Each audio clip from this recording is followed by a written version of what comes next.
North America was called Turtle Island by the Delaware Indians. Yep.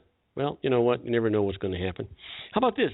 In Cleveland, Ohio, did you know it's illegal to catch mice without a hunting license?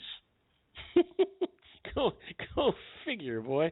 How about this one? Did you know that Dr. Seuss pronounced Seuss such that it rhymed with rejoice? Seuss. It's Dr. Seuss, not Dr. Seuss. I never knew that. Huh. Did you know that the starfish is one of the only animals who can turn its stomach inside out? They also don't have brains. Well, that goes without saying. If it's going to turn its stomach inside out, it can't be thinking very hard, right? Did you know that no words in the English language rhyme with orange, silver, or purple? Orange, silver, or purple. That's interesting. Here's one for you. Gutzon Borglum, the sculptor of the 4 presidents on Mount Rushmore, died a few months before the project was completed. It took him 14 years. Wow. And you know what? And how many millions and millions of people have appreciated that magnificent work? Did you know that it's illegal to be a prostitute in Siena, Italy, if your name is Mary? Otherwise, it's okay. But if your name is Mary. Did you know that U.S. President Calvin Coolidge liked to eat breakfast while having his head rubbed with Vaseline?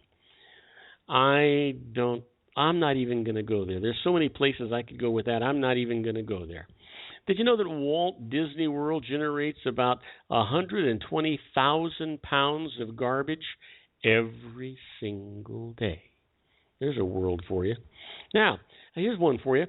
The Wizard of Oz was a Broadway musical 37 years before the MGM movie version was made. It had 293 performances and then went on a tour that lasted for 9 years. Wow. And then became the classic, huh? I guess. Or did the classic come first? Who knows? Did you know that Skylab, the first American space station, fell to the Earth in thousands of pieces in 1979? Thankfully, mostly over the ocean. You know, you got to wonder, how does it get through that atmosphere without burning up totally into powder? You know, just think about it. How about this? Van Camp's pork and beans were a staple food for Union soldiers in the Civil War. Now, that's an interesting fact. And then finally, every U.S. president with a beard has been a Republican. Now, chew on that a while. We'll be right back after these brief messages with our emails for the day. First one comes from Ruthie Reyes from Saratoga, California, asking about home sale problems. I'll be right back. Don't go away. If you want to increase your client base and sales, then consider this, the Relationship Building Network at RBN. Given the current economic conditions and challenges, we all need to work smarter, make smarter decisions, invest our hard-earned dollars where it'll yield the best return for our investment. Many business professionals claim that the most effective networking group in Orange County is RBN. No other networking group or organization can offer what RBN offers. Make every year your best year. Join RBN and start reaping the benefits today. You know, nearly 3,000 businesses have joined RBN and experienced those benefits. Why join RBN? It's one group. It's one membership. It's no renewals. It's all through Orange County. RBN is a freestyle networking group. No mandatory attendance, no restrictions, no rules, and no penalties. Call them at 949-830-5776 or go to their website at rbninfo.com. That's 949-830-5776. If you've ever dreamed of having your own business to make your life secure, you know Water's Edge Wineries might be just the ticket. In 2004, their founder, Ken Lineberger, created the first winery franchise in California. It was a new concept with all of the functionality of a traditional winery, but without the vineyards. They purchased high-quality grape must from one of the largest winemaking companies in the world. Then they craft each wine carefully and bottle it right at their location. The winery was built to satisfy consumer demand for wine by the bottle and by the glass, but still kept the element of allowing customers to bottle their own custom vintage. Now, they're opening urban wineries across the United States under the brand Water's Edge Wineries. If you've ever dreamed of owning your own winery, it may be in reach right now through Water's Edge Wineries. Just give them a call. at 909-468-9463, extension 700. That's Water's Edge Wineries, 909-468-9463. Have you ever found yourself caught between a rock and a hard place? The law offices of Blomberg, Benson, and Garrett might be just the answer for you. The attorneys of Blomberg, Benson, and Garrett have been serving the Inland Empire since 1989. They're dedicated to the aggressive litigation of civil, criminal, and real estate matters. Over the years, they have recovered tens of millions of dollars for their clients. The firm's practice specializes in litigation of personal injury, accident, slip and fall, real estate, and criminal law cases. The firm provides clients with the care, accuracy, and dedication of experienced attorneys. Blomberg, Benson, and Garrett is located at 10300 4th Street, Suite 150 in Rancho Cucamonga, California. They've been providing the Inland Empire residents with outstanding legal services for over 25 years. They look forward to providing you with aggressive legal representation. Call them at 909-945-5000, where you can talk to a person, not a machine. That's 909-945-5000, the law offices of Blomberg, Benson, and Garrett. And now let's get back to our show where we talk about politics, money, and you. And I am Robert Cardoza. You're listening to Robert Cardoza Live on the street at the intersection of business and politics. We're at 5:52 p.m. Pacific Time. It is currently 65 degrees here in the heart of the Inland Empire, in the heart of sunny Southern California. It's on its way down to 51 degrees, so it's going to be kind of a chilly evening, a little overcast, a little cloudy, but you know what? Beautiful nonetheless. Now, it's that time again, coming down to the wire. It's time for me to answer your emails. I want to remind you that this is an entertainment portion of the show. I give you legitimate, honest answers and comprehensive answers based on the information that you give me. And sometimes, you're going to you'll see it here. It's a little sketchy, and we give you the best that we can, but just know that you should always, always, always seek the advice of a licensed professional in the area that you want, whether it be law or taxes or accounting or business or whatever it might be, because they're going to interview you and they're going to do a comprehensive job of getting valid data from you so they can give you a good, thorough answer. It's in your best interest to have that happen. They have errors and omissions insurance. They're responsible for the answers they give you. And if they make a mistake, they got to pay the piper, not you. You don't have to worry about those registered mails or people knocking on your door or tapping you on the shoulder. You got it covered. You can sleep well at night.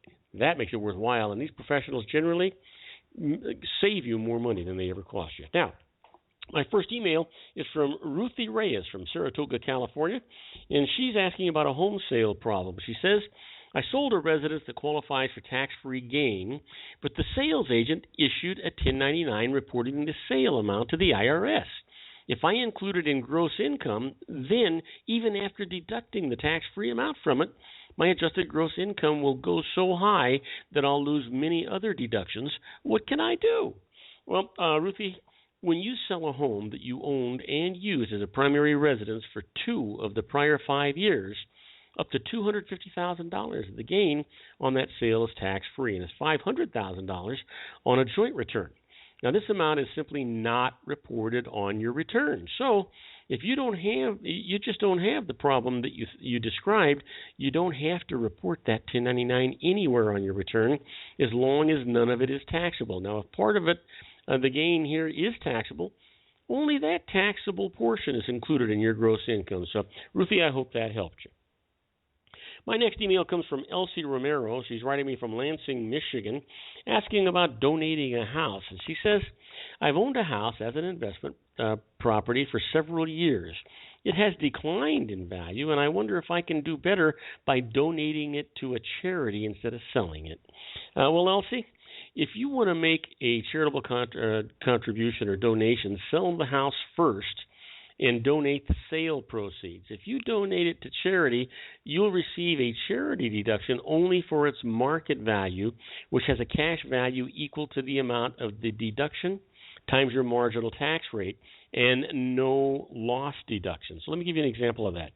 If the house that cost $150,000 is worth $100,000, and you're in the top 35% tax bracket, a sale nets $100,000 cash plus a $50,000 capital loss deduction, deductible either in the current year or in subsequent years, depending on other capital gains transactions. But A donation obtains just a $100,000 charity deduction worth only $35,000 cash, subject to adjusted gross income limitations. So make sure you talk to that licensed professional before you go too far with this. My next email comes from Amber Ruiz from Chula Vista, California, asking about earnest money and taxes. It says, if a person deposits earnest money on the purchase of a house, then backs out of the deal and forfeits the money, is the loss deductible, and is the money taxable income to the seller? Well, Amber, whether or not the lost earnest money is deductible depends on the intent behind the purchase agreement. If the house was to be purchased to be used as a personal residence, the loss is a personal loss and is not deductible. If it's to be used as an investment or business property, then the loss can be deducted as an investment or business loss. The purchase money kept by the seller is taxable income to the seller. So hopefully, that helps you out with that. You know what? The IRS is going to get their share if they're entitled to it. Trust me. My last email comes from Aiden Saldana from Skokie, Illinois, asking about an IRA conversion, and says, I would like to convert my traditional IRA to a Roth IRA, but am over the $100,000 income limit for doing so. However, my wife and I file separate returns. It will put me under the limit. Will this work? Well, Aiden, the answer to your question, unfortunately, is no, that's not going to work. A taxpayer who files married filing separately instead of jointly is not eligible to convert a traditional IRA to a Roth IRA. So, unfortunately, that's just not going to work for you. I wish it could. I wish it would, but it won't. Now, I want to remind you that we're doing these emails to give you an idea of what the law is going to be, the tax law is going to be. But always, always, always contact a licensed professional in your area to get that comprehensive answer. You're going to be glad that you did that. It's in your best interest. It's always going to be in your best interest to get somebody else give you that advice in your own area. Even the laws may be a little different in your state. You never know what's going to happen. So always contact that licensed professional. They're going to save you more money than they cost you, and you'll sleep better at night. I promise you. Now, I want to thank you for listening to Robert Cardoza Live at the intersection of business and politics. Robert Cardoza Live broadcasts on Spreaker Radio, Blog Talk Radio, MyCast Live Radio, and countless terrestrial stations worldwide every single Monday through Friday from 4 p.m. to 6 p.m. Pacific Time. I also broadcast on Roar 1776 Radio every single Friday from 4 p.m. to 6 p.m. Pacific Time. Please follow me on Facebook, Twitter, LinkedIn, Google+, and YouTube, where you can listen to all of my shows 24/7. Go to my website at www.robertcardozalive.com and email me at robertcardozalive@gmail.com. Now, on my next show, my expert contributor is going to be David Garrett, and he's going to be talking about the law and current events. My special guest will be Sean Lefebvre, and he'll be continuing his series, Geared for Wellness. We had a great show with him today. I encourage you to tell all of your friends about my show here on the CBN network. That's Cardoza Broadcasting Radio Network. I hope you enjoyed today's show. That's our show for today. Beginning today, treat everyone you meet as if they were going to be dead by midnight. Extend them all the care, kindness, and understanding that you can muster. Your life will never be the same again. So many of our dreams at first seem impossible, then they seem improbable, and then when we summon the will, they soon become inevitable. The real secret of happiness is to make others believe that they're the cause of it. Robert Cardoza Live is brought to you by blogtalkradio.com every Monday through Friday from 4 p.m. to 6 p.m. Pacific Time. Now, go out and make it a great day. Your host has been Robert Cardoza, the technical advisor, Matchstick Digital, and your executive producer, also Robert Cardoza.